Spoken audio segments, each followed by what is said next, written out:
Hi, my name is Matt Marchand, Principal System Engineer here at RSA, and today I want to talk to you about event source integration. Let's go take a look at the whiteboard. Event source integration, also known as ESI, is broken into two basic phases. The two phases are number one, Universal Device Collection, also known as UDC for short, and phase two is Universal Device Support. In the old days, we knew that as UDS. More commonly today, it's called ESI. So it all starts with your event sources. And the event sources can use one of 5 UDC-enabled collection methods. Those are syslog, SNMP, ODBC, flat files, and agentless windows. If your event source uses any one of those 5 APIs, then you're good to go. You can set up the collection using an enVision, and you need no help from engineering. So we take any of those 5 event sources, and we bring them into the collector. Okay? The collector processes the events and puts them into the IPDB, or our Internet Protocol Database. Okay? Now, if we drill down into the LS node folder of the IPDB, any unsupported device will be found in a device folder called unknown.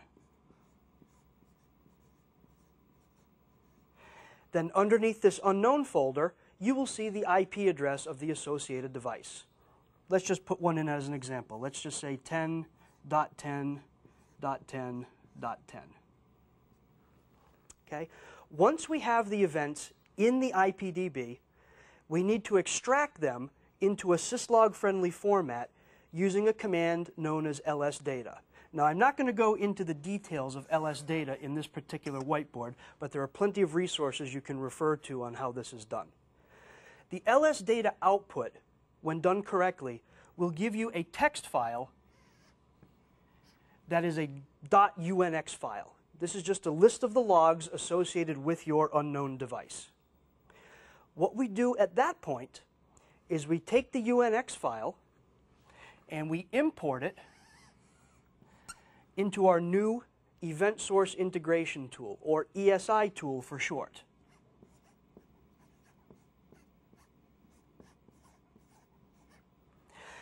In the ESI tool, you as an engineer will go through the process of building the XML parsing for the event, for the device. All the events, all the headers, any special functions. When you're finished with that process, what you'll do from the ESI tool is you'll run a little command called create event source package. When that is done, you will be given a zip file.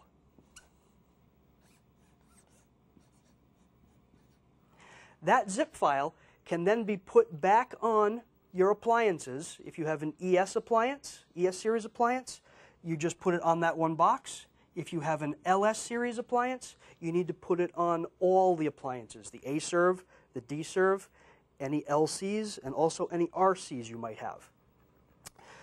You unzip that particular file into, on the E drive, into a folder called Etsy Devices. And then a subfolder will be created with the name of the device that you originally built in the ESI tool.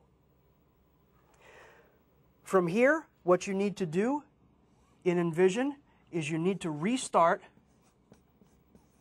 a number of the services. An exact list can be found in a number of documentation items that we have. However, to make your life easy, you can simply restart the NIC Service Manager service. If everything was done correctly, your new event source should work fine for any future events that you bring into the enVision system. So let's just do a quick review.